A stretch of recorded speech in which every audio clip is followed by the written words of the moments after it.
everybody, this is Louis from Blue Gypsy Homestead. How are you doing? If this is your first time here, welcome. If you've been here several times, welcome back. So today what I'm going to do is I'm going to talk about the greenhouse that I built. Now it's not your standard greenhouse. It's not your typical greenhouse. Like everything else on this farm, it's a little different. So the basic construction of this greenhouse is from wooden pallets. And those wooden pallets, of course, are about 4 feet wide, 4 by 4 square approximately.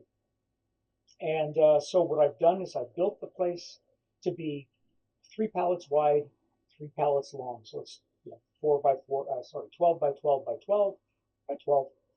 And I didn't go through too much trouble to cut the pallets except for where the door went.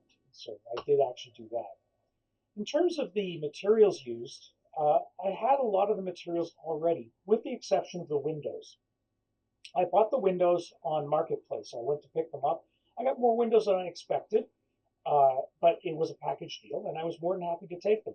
In fact, the door is one of the windows, and so is I've also used one of the longer windows, the same as the door, in the back, where I wasn't actually planning to put windows in the first place. It's the north side of the building. Typically, it's the colder side of the building. But I'm looking forward to seeing how that works out. The roof is about, I guess, 2/3 covered by a green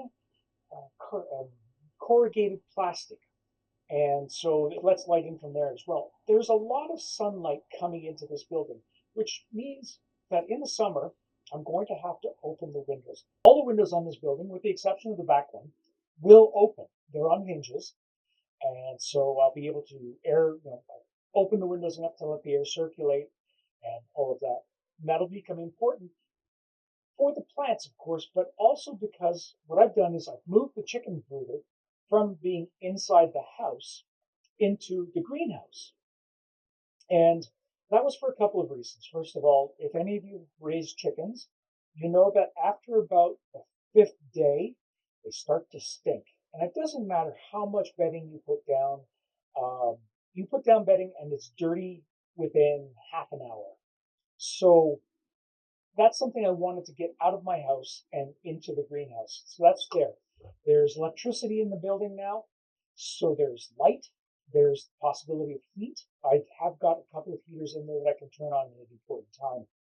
I've tested it, and the temperature difference between the inside and the outside is actually pretty significant, so I was very happy with that. Nonetheless, so this video is more of a collection of still photographs that I will walk you through with voiceover, because it didn't make sense to have a camera running for the 6 weeks that it took me to build it. Now, 6 weeks wasn't because it was complicated. 6 weeks was because it wasn't the only thing I was doing. So now it's out there. It's basically ready to go. Of course, today is not the day to check it out, because today the temperature here just south of Ottawa is approximately minus 16 Celsius. Then if you add the wind factor into that, I think it's closer to minus 23 Celsius. I'm not expecting to see a huge difference between the inside and the outside, because I'm not heating it at the moment. And to be honest with you, at this time of year, nor would I. So I look forward to using it in the spring, mostly for seedlings. And also what I'll do is seedlings that I plant, but also the seedlings that I buy from the nurseries. Now, the reason I do that is because there are certain things that just take too long to sprout. Peppers are one of the big ones. So I will be buying my peppers from a nursery, one that I've dealt with many times. And I will take those plant starts, put them into the greenhouse, and let them grow there for about a week or two before I put them into the ground.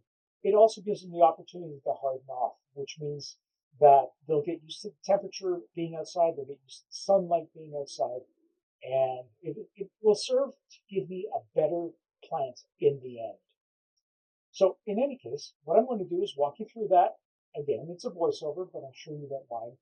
And please let me know what you think in the comments, one way or the other. Please don't be too nasty. It's not pretty, but it is very functional. And I look forward to hearing what you think. Okay, so Interestingly, I look at these pictures now and I realize that I actually made it 4 pallets wide and deep. As you can see, they're just basically nailed together, braced so that they won't fall on me. There's a view of the 2 sides. I put in corner pieces so it would hold a little better. And I measured it out, and it turns out to be, about 149 inches. Now, at this point, the ground was still grass, the base was still grass, and that would change eventually, but in the meantime, I was just basically trying to level everything out. Then I started framing in the windows and the door. Next day, I put in the windows with their hinges. You can see the black hinges there. The door is also in place, but I also started putting up the styrofoam cladding. The cladding works as insulation, so then it stops the wind from blowing through it. Again, this is just another view of the side. Eventually what I needed to do was do something with the ground, so I filled up with wood chips. Now, you can see that this is one of the sides that's completed, as far as I got. This is the front. You can see the doors all framed in, and the styrofoam is all the way around. This is another one of the sides. I think this was the south side, judging from the sun. This was the north side, again judging from the sun.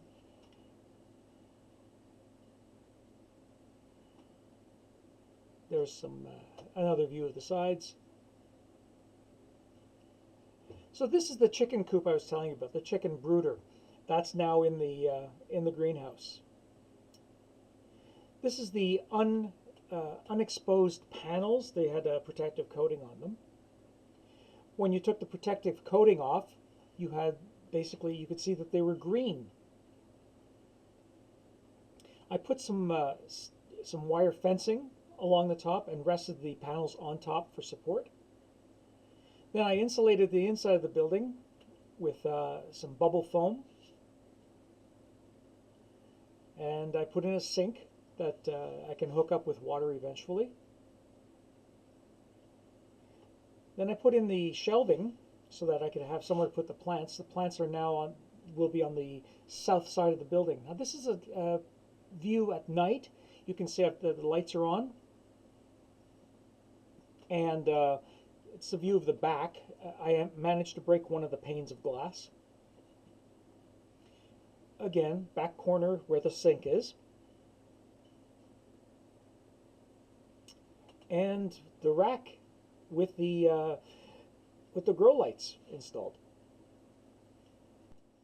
So to wrap up, basically what it is that I took pallets, put them together, then I framed out the windows, the door, and then built the roof to go over it. It is going to hold up for quite a while. The only concern I might have is that the floor could get to be a little mildewy because it is just wood chips on top of the grass, but that remains to be seen. Worst case, I can always move that, put down some kind of a vapor barrier, and then from there it should be a little bit better.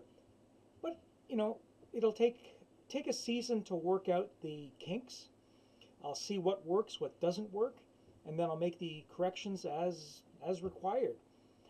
I'm not worried about the solidity of the building. It will stand up.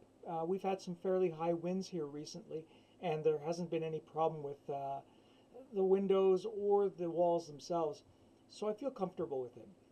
Anyway, thank you again for stopping in. Please feel free to leave your comments. Again, if you could be nice. I know it's not pretty, but it is practical. And maybe you can consider building things from pallets yourself. This was my idea for the building, but I know that there's a couple of other projects I wouldn't mind using pallets to build as well.